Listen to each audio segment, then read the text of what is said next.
to the flag of the United States of America and to the republic for which it stands, one nation, under God, indivisible, with liberty and justice for all. Thank you. Hallelujah, brothers. You're on your own. Okay, roll call, please. Mayor Orr, Here. Councilman Baker, Here. Councilman Martinez, Here. Councilwoman Peltingsrud. Here. Councilman Edwards, Here. Councilwoman Henniger. Here. And Councilman Villagrana. Okay. Next is approval of the minutes for the regular meeting of April 21st, 2014, and the special meeting April 23rd, 2014. I'll make a motion that we approve the minutes of the regular meeting, April 21st, 2014, as well as the special meeting, April 23rd, 2014, as presented. Just the regular meeting, We don't need the special. Oh, okay. As corrected. Okay. I'll second. Second. Roll call, please. Baker, Aye. Henniger. Here. Edwards. Here. Aye. Here, aye. Peltingsrud. Aye. Martinez. Aye. Mayor Orr. Aye. We have Yes, they You're all here. 5 ayes and 1 here. Charlotte, was your vote an aye? Yes, aye. Okay. What's it? Okay. Moving on to visitors. First, we're going to have up our police chief, Mike Delarentis, and he's going to explain a few things about our great new program. Good evening. Just wanted to take a few minutes and introduce you to some of the explorers who are in our program. There's a few that couldn't make it tonight.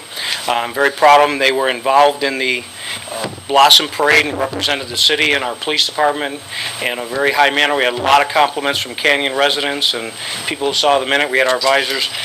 Charlotte Henniger was there, Lieutenant Prickett and Jason Dorman were all there. So this is a banner they carried in the parade.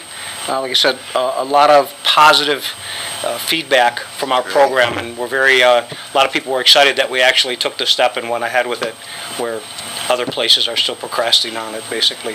But I'd like to real quick introduce you. First one is Mitchell Prickett. Can you want to come up for a second? Just real quick. I'm Mitchell Prickett. I'm 20 years old, and I hope to go to the Pueblo Police Academy in this coming January. And I think this program is a great learning experience for us. It definitely helps you figure out if you want to do the job or not. April. Hi, I'm April, and I'm 16. I'm 17 now. and I go to Florence High School, and I just wanted to learn about the government and about the police officers and stuff, and I'm super excited about this program. Thank you. Tyler? This is Tyler Lancaster. Alright, my name is Tyler Lancaster. I'm 16 years old and I go to the Canyon City High School, and I'm in this program because I'm interested in this career field and it seems very promising, and I've met a lot of nice people so far, so I'm really excited. Thank you, Tyler. Megan Grisanti.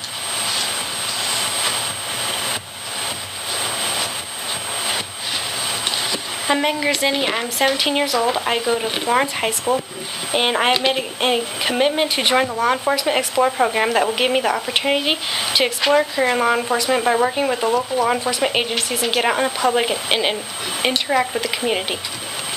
Thank you. Nick Cicinelli.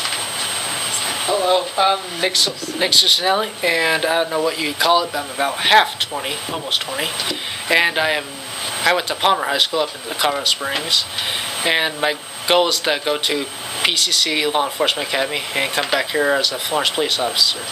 And I think this program's a great experience. To me, I count it as a pre-academy for those who want to go further. Miranda Prickett.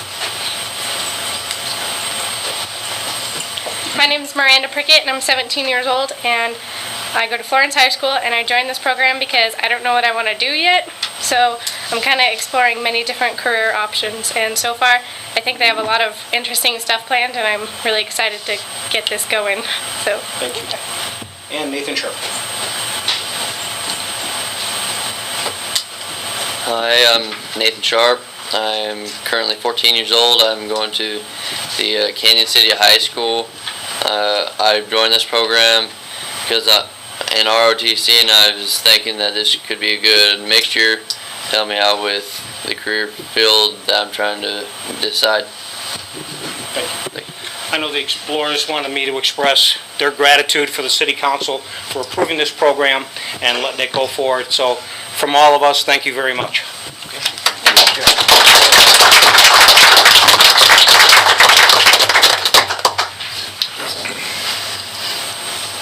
They're expensive, so if anybody's got some donations. Their uniform looks great. Yes.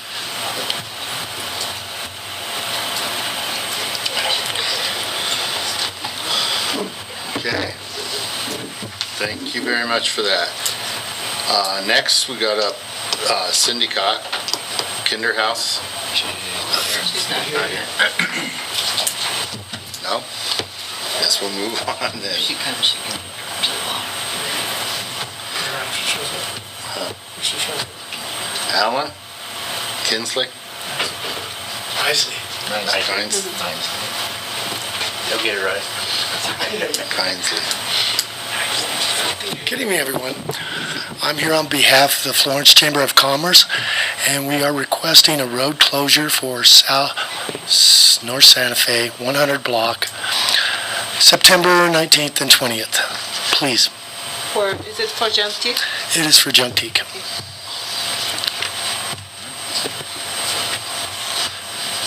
Did you say north and south, or just north? I think just north, yeah. Okay. I won't burden you over there, Larry. And is there insurance in that? Yep. That needs to be paid? Yes. Does he know that? No. Do you know that there's insurance in that you gotta take out for it? Yes, we know that. Okay. As long as you're up. If council approves the road closure, then we can proceed with finding the insurance. Okay. We got plenty of time. Okay.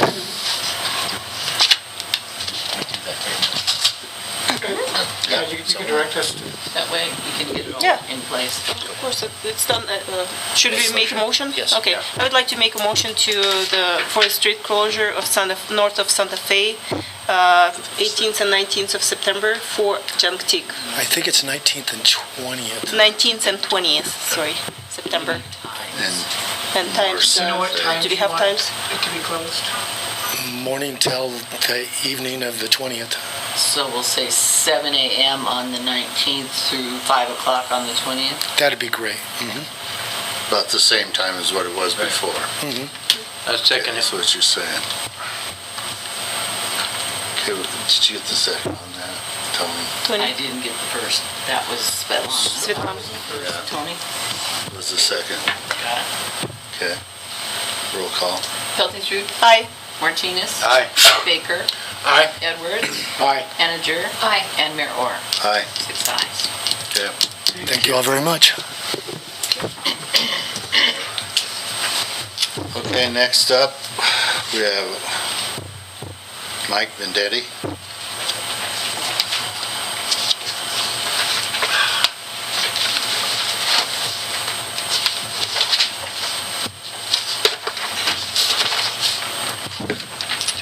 Mike Vendetti, 501 West Main in Florence. And I want to let you know about, I'm administrator of a social media site on Facebook. And oddly enough, it's called Florence, Colorado. And it's a place where people from Florence, you guys can't be on it, because if 3 of you get together, then that would constitute a meeting. But you can see it, I believe. If you go to Facebook and search for Florence, Colorado, that will bring it up. And as of today, we have 205 members. And I ran a straw poll just to see what would happen. Started this on Friday, and we had, it was regarding the marijuana issue. And so I'm kind of before you to talk for 28 people that voted where they would like to see recreational marijuana in Florence, and 12 people who wouldn't. And this is, we all know that this is just is not one of the issues that one of the persons who voted no had is that this does not represent the majority of the people in Florence. Well, I don't think anybody knows what the majority of the people in Florence think, because even when they vote, only a small percentage of them vote, and of them have registered to vote, and even a smaller percentage or a smaller percentage vote. So nobody really knows, and it's falling on you people to make the right decision, as pretty much the rest of the people that were for it, that would like to see it as a good business decision. But it's fallen into your hands, and I'm behind you. Whatever you decide. Actually, I've kind of grown tired of this issue, and whatever you decide is fine with me. That's it, wear them down. Well, that's right. Well, because, there's not a lot that is actually going to change. Kids that smoke pot are still going to be smoking pot. If people want to buy it legally, they will go either here and pay for our sidewalks or go to Pueblo and pay for their sidewalks. So it's that simple, and it's, like I say, I've pretty much given up on it, and whatever you guys want to do is fine with me. Thank you much. Thank you. Thank you. Questions? Anyone? No questions, Mr. Videt. I just wanted to tell you thank you, because you are an extension and feed us information that we need on that website. I go on there and I do look daily, and while I don't agree with everything that people say on there, I think it's a good thing, and you know what I mean. Well, it's like a lot of people don't agree, but it's not like people can get up there and bash on someone. Exactly. And it's not just a marijuana issue I'm talking about. I'm just saying a lot of issues. It's not just a marijuana issue. Matter of fact, I met one of my neighbors. But I thank you. I thank you for establishing that website, because it is informative. Well, thank you. Thank you. It's actually not a website. It's just Page, yeah.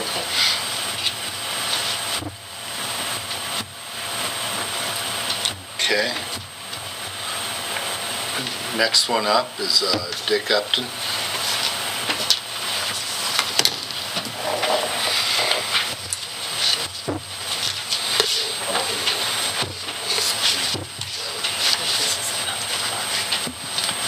Dick Upton, 401 Tanner. I was hoping Sam would be here tonight.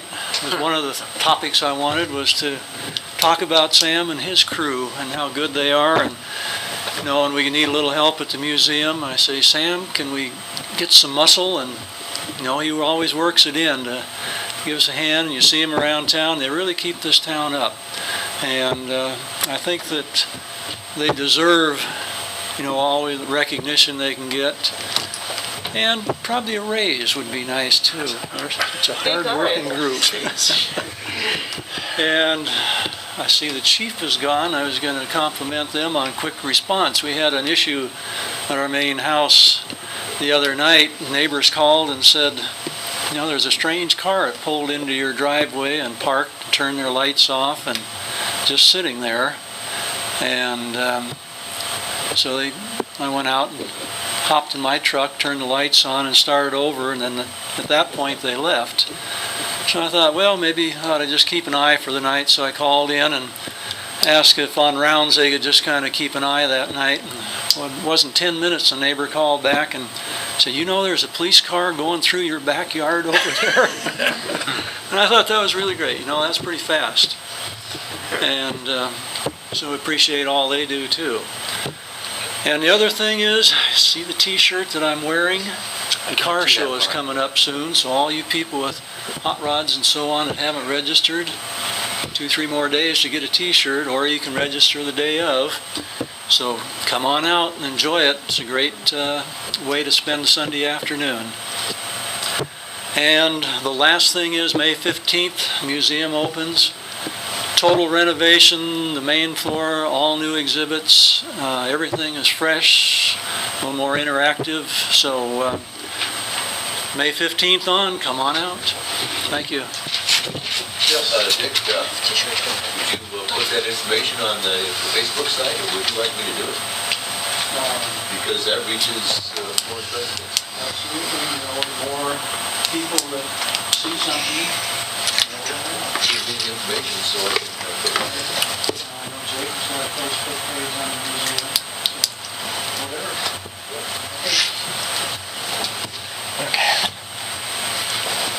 Okay, thank you, Dick. Moving on, is there any other visitors that want to get up and talk? No? Okay, we'll move on to old business. There is no old business, I guess. New business, we need the first reading of ordinance 7-2014, amending section 17.48.020, permitted uses in I-1 Light Industrial Zone District. And I guess we'll have Don come up and talk to us about that.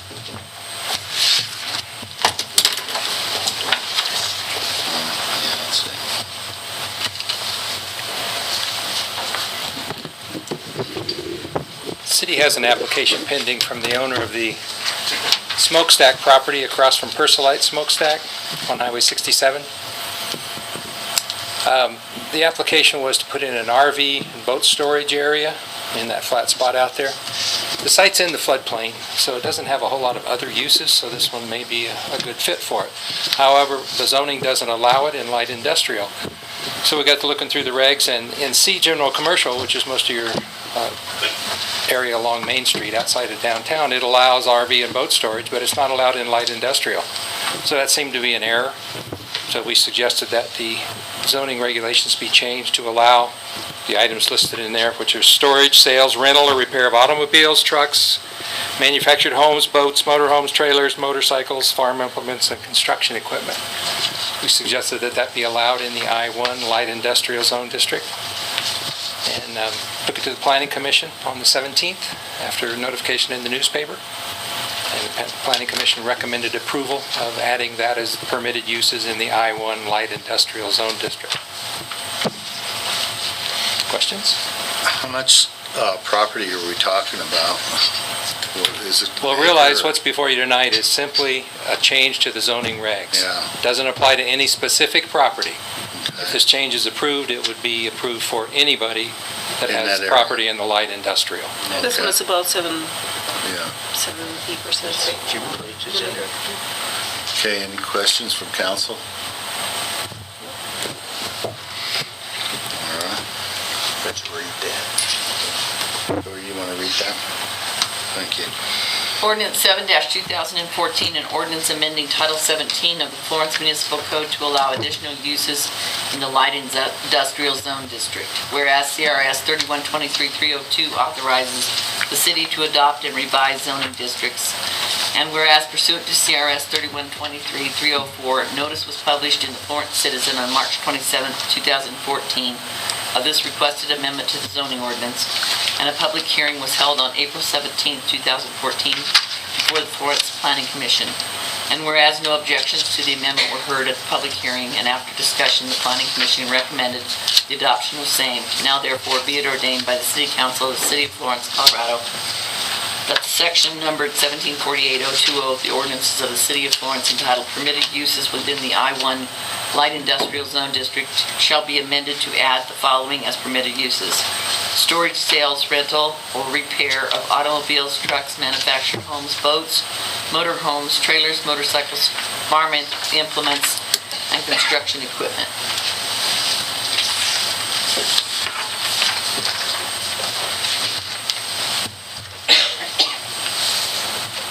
I'll make a motion. Okay. To approve ordinance 7-2014 as presented. Second. First and second. Roll call, please. Baker. Aye. Pilkington. Aye. Henninger. Aye. Edwards. Aye. Martinez. Aye. Mayor Orr. Aye. 6 ayes. Okay, so that one's taken care of. Next, liquor license renewal, Louis 109 South Pikes Peak. And Dory's everything. Yes, the Okay. application is complete, the fees are paid. The packet had the health officer report, and tonight you have on your table the police report. Which isn't much. And I think it's recommended for renewal by both.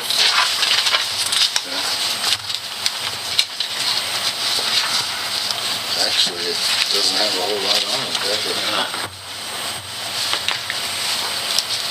Any discussion through council? Okay. I'll make a motion to approve liquor license for Lewis's Place. Where's the address?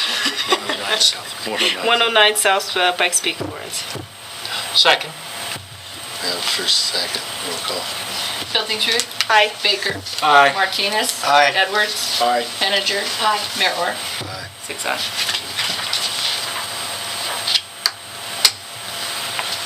Okay, next is our Richard Saxon amendment to contract booster pump station at West Tank project.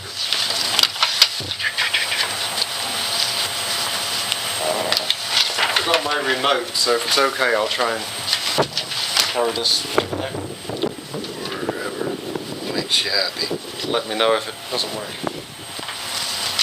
Okay.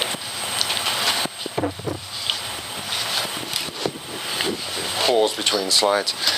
So I'm here to give you a quick update on the variety of water projects that we have going at the moment, and to put it into context, the the idea that we have here to amend the current construction contract you have for the West Tank to also include the East Tank, because I think it'll save some money.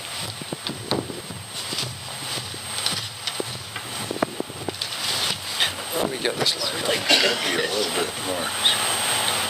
There we go.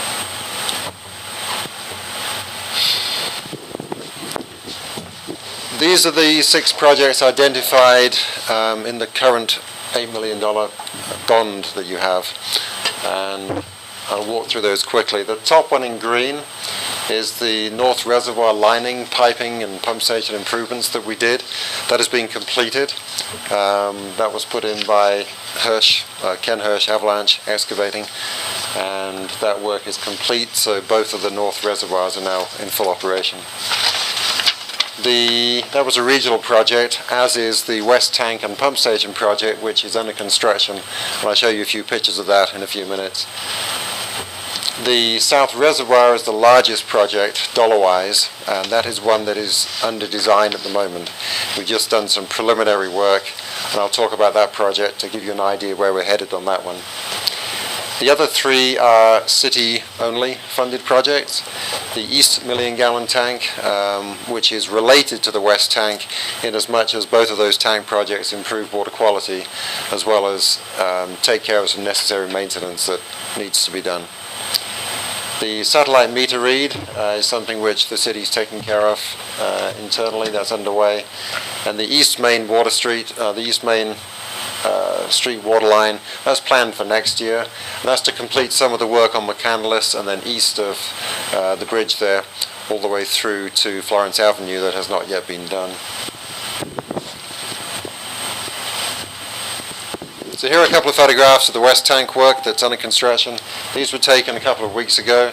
On the left-hand side there you can see 2 vertical cardboard rolls. Basically those are probably about 30 inches in diameter, 8 or 9 feet tall, and those are where the pumps will be. The facility then gets backfilled on top, and that's some of the underslab piping. On the right-hand side there's a new control vault that's needed. So they're making pretty good progress. These next pictures I took this afternoon. The West Tank out there, if you look you can see a big large black rectangle. That is an access door that was cut in, and that's so they can get heavy equipment inside, do the work inside they need to do. They've temporarily re-supported the roof that was falling down, if you like, so they can safely work in there. They'll start blasting all the paint off on the inside beginning on Wednesday. Here's another view of the same tank taken from the pump station. Here you can see the pump station is being backfilled. The slab on grade is getting ready to be poured there, and the perimeter foundation is in place. A couple of interesting pictures from the inside of the tank. As part of the improvement in water quality, we need to have circulation through the tank.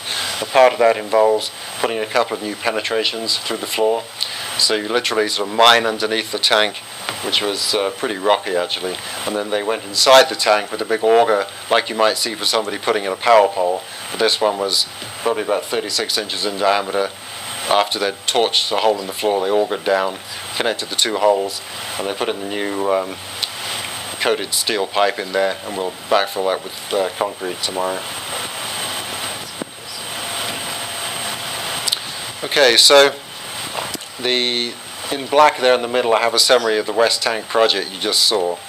It's about a $1.5 million project cost altogether. That was bid competitively a couple of months ago. There were 7 contractors interested, 6 or 7 of them, I forget now, bid on the project. The low bidder was Maltz Construction. Most of the general contractors bidding the project used just a couple of different painting and tank specialty contractors. The paint and the steel tank work is a fairly specialty field. It's actually fairly hard to get people in that field now because the oil industry is going so well that a lot of the steel tank work is being done purely for the oil market because it's a private business, they're paying pretty well. It was actually tough to get people to bid on the project, but we did get the bids and Maltz came in low. The East Tank project, which is a city-only project, that is very similar in nature, but it doesn't have the pump station. We're still repainting the tank, we're adding a staircase, we're putting new telemetry SCADA controls on there, adding a new vault, a lot of very, very similar work. And the tank is the same volume, it's 1 million gallons, just like the West Tank. Slightly different proportions. The East Tank is a little taller, but a little narrower. So what's basically the idea that I'm offering up tonight is you have a choice as to how you award the East Tank project. We've designed that as well, and it's ready to go out to bid and or to be amended or to be amended into the contract with Maltz Construction. The reason I'm bringing this up is we can save a fair amount of engineering and administrative work if we haven't got to advertise the project, go through the whole bidding process, get a new contractor on board, review all of their technical products and data, have a kick-off meeting with them, have a kick-off meeting with their subs, because all those people are already mobilized and they're here working a mile or two across town. And the chances are you'd probably get the same specialty subs, but the general contractor to put it together becomes a hard person to find because it's nearly all specialty work. Anyway, so the opportunity here is presented in the spreadsheet you'll see in a minute. Is Maltz Construction said that they would honour the low bid prices that they provided on the bid form. And I'll come into that in a bit more detail in a minute. Probably not going to read these on the screen here, but in the council packet you have a couple of copies of the plans. We used 2 of the main plan sets as part of the scope of work, along with some other documents to relay to Maltz what the required work would be. Some photographs there of this tank. This tank's a little different. Instead of the beams on the underside of the roof, these beams are actually raised beams on the outside, the top surface. It's called an umbrella roof tank. Pros and cons with that. The nice thing is you can get to the beams. The bad thing is they kind of rust on the outside and don't look quite as clean, but they work just the same. Okay, so looking at the council packet there, what you'll see is a tabulation. And here what I did was I went through the columns that are coloured are the columns which contain pricing for the East Tank if you were to amend this as an amendment to Maltz's contract. So what I did is I went through in 3 different colours, and I've highlighted this on the top of the next slide. So the items in green are about 27% of the total cost. They are identical scope, identical price. So very easy to compare and to be assured that they bid you $10 for, a loaf of bread last week, and it's the same loaf of bread and the same price this week. Bad example, but it's the first thing that came to mind for some reason. Prices are going up, but not that much. The yellow items, which constitute almost 2/3 of the total price, that's very, very similar work, but it's not exactly the same. For example, it's still a 1 million gallon tank, but it's a little skinnier, a little taller, basically the same area. So the painting numbers are very easily to compare. So the vast majority, yellow and green, 89% nearly of the entire project cost that's proposed here in this amendment is something that I can easily look at and say, yep, that's the same price structure they gave you before. The 10% of the numbers in blue, really, they look great as well. It's just that you did have a really large building. Now we're just putting a small building in, so it's 10% of the 10% of the price. There's a few things there which the scope changed an awful lot, but you've got some good pricing. So the things to consider to see if Council's prepared to award this amendment to Maltz's contract would be, I've estimated that there's probably $25,000 of engineering, bidding, administrative work that can be saved if we can change all of this work into the current contract you have. We've seen a lot of bids rising, a lot of prices rising around the state. I was working with Aurora about a month ago, and they had a large project coming in. Engineer's estimate on that one, it wasn't my estimate, another firm, 17 million. The bids came in between 21.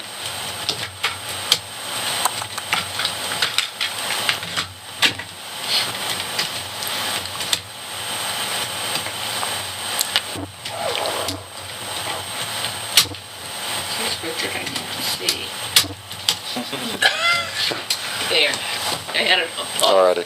So, like I was saying, the prices for the Aurora project, engineers estimate 17 million. The prices came in between 21 and 27 million, and they chose to go ahead with it because they realized that that's the way the market's going. Quite a few of our contractors that we work with are having a real hard time with the labor market at the moment. A lot of the qualified, more senior people on the job site, a lot of them disappeared and went to the oil fields a number of years ago, and now that activity is picking up, it's really a price war between contractors to get a hold of the best people. So I guess what I'm saying is, clearly you could choose to openly bid the project, but if I put money on it, my guess would be the price is going to be higher for sure than what you have here. As regards the quality of the contract from the subcontractor that is doing the West Tank, a great, relatively local contractor, and you've got some of the best qualified painters and tank people that we've come across in the industry already on the job for you. And we could save a couple of months. That's not a big deal, but it gives us plenty of time to get the job done before winter, which is just an added benefit, but not critical. So, things to be aware of. Maltz has told me that if this job goes to bid, they haven't got enough skin in the game for them to, and they're busy enough now that they're not going to bother rebidding it. So their price would be off the table, and then you'd just be open to whatever the market chose to do. But obviously if you don't amend the contract, then it could be rebid and you could just see what happens. But generally speaking, those specialty firms have not been coming from within the county. They're coming from Kansas and Denver Metro. So I guess now might be a good time if I can continue presenting, Dory, or if there's any questions on I the... think you finished because you want to talk to them about South, and then we can come back I'll to put the this in amendment. perspective now. We still need to take action or not. Okay. I'll wrap it up a bit at the end. So one of the other large projects, the largest dollar project we expect on this bond issuance, is fixing the leaking that's happening at the South reservoirs. Now there's a couple of things here. The state engineer's got a whole shopping list of things that need to be done out there, just as cleanup if you like, and paperwork that's needed on the reservoirs. But a lot of it pertains to the fact that they leak.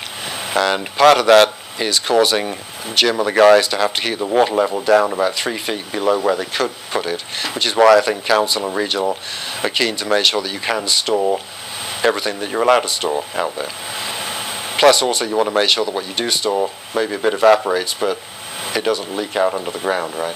Because you take that water out of the ditch, you pump it up there, you spend a lot of money getting the water into it. So exactly how much leaks out of there is not quantified at this point in time, although we are running a few numbers through the geotechnical analysis to try and estimate that. But the point is, if you look at a Google Earth map, and it's easier to see at the house than it is here because the colours come out better. But you can see the two reservoirs, north being up the screen. I think this image was taken in August. If you look at the darker areas, you can see quite clearly, if you want grass to grow, this is a really good place to put it. We've laid pipelines through here a number of years ago, and through there the ground was incredibly wet. If you go out there now and just kick down the grass, you can see water standing on the surface. It's got to be coming out of the reservoir, right? I didn't show it here because it was hard to see on the scale, but back in 2004, 2005, we were putting some big water mains down Highway 67 past the federal prison. There's a couple of ponds there and a bit of a ditch. I think a fair bit of that water probably comes from here. It flows from here, it heads to the South Water Plant, goes down a ditch. We used to think the water near the prison was coming largely from the backwash water and some overflows as part of the old water plant process. That got eliminated, but there's still a fairly good amount of moisture going down that draw. It might be a spring, but I know where the groundwater does hit between there and the water plant, and I know that water's definitely coming out of here. There's more science than that behind it too, though. So what have we done so far? Dwayne Smith with Smith Geotechnical has done a lot of geotechnical work down here the last 10 years with us. They had a drill rig out. They put some holes down through the entire core of the dam, some of them going down 60 or 70 feet deep. They also went to the toe of the slope in some places to find the bedrock. And we found that the bedrock is about 25 to 65 feet below the top of the dam is where you hit good rock. Now, the importance of that is a little schematic here. Imagine, here's your water, there's the dam with the road on top, and underneath you've got some bedrock. The importance of the bedrock being it doesn't really leak, okay, it doesn't let water through it, a shale there.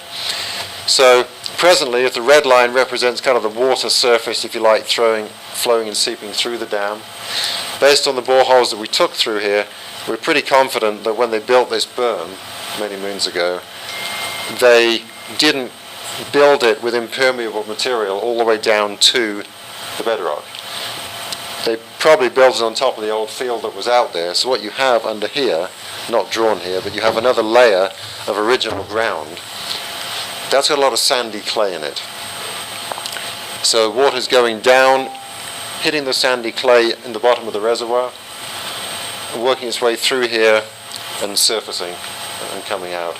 So the trick is you can either line it, there's about 20 acres of reservoir here, just in one of them, or you can put a cut-off wall, which is represented in green, which is the current, very, very preliminary, but the current design approach we're looking at, is put a slurry wall in here, which is made of a mix of bentonite, clay, and existing material.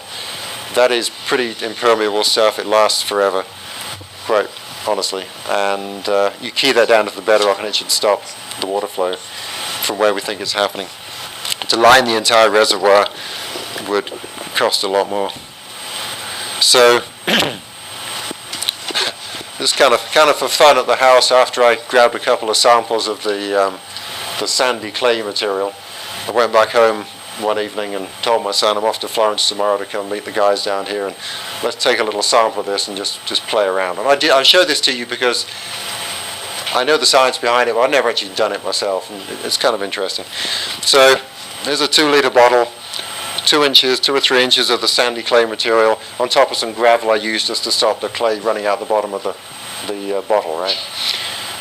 Filled it up with water, measured the flow rate through there, counted the drips every minute just to kind of see what was going on when it reached a steady state.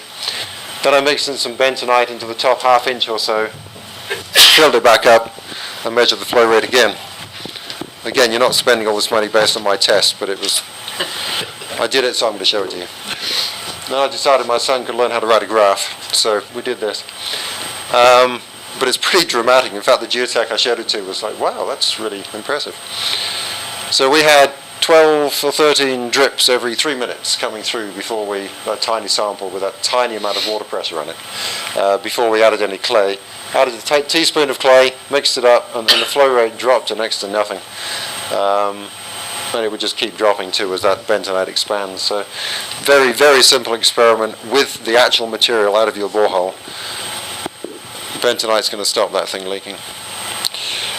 I show you this not to read every item, but just to highlight the fact that the state engineer has an ongoing shopping list of things that they want done with this reservoir associated with the construction. A little bit like at the North Reservoir, when we got out there, they wanted video inspections of the drain lines and find the overflows and lower this and run these calculations on flood analysis, and a lot of things that they're requiring to be done which are best done in the context of an overall project. So we propose to take care of those items as well during this construction. This is probably the most interesting or important sheet for you. Same project, and I've taken the budget that was established and is in one of your earlier letters that you have that shows how the original almost $8 million was guesstimated, expected, to be spent. The North Reservoir is completed, and the project cost for that was about 1.3 million altogether. So far you're to the good about 200,000. The West Pump Station construction, we're about 300 under on that project, so that's good. And then jumping down to the East Tank, if you were to award the construction of that, and I've got a bit of contingency in here as well, but that would be slightly over the budget number, but in the context of everything else, you're still right there. The satellite meter read was pretty close to the estimate, a hair over. And then there's the future waterline project, which will be in the order of 500. This is the big one. This is the big question, which is why we've been looking at how could we prevent the leaking out of that reservoir. Right now, I still feel like this is a pretty good number. But really, until we've got a more final design, some more analysis done, I can't be for certain. So I'd like to hold that and not promise any savings out of that budget. So all of this said, what is the most cost-effective way that we can get this project built, the East Tank? And my recommendation from an engineering point of view is to consider amending that into the current contract. That's all I had.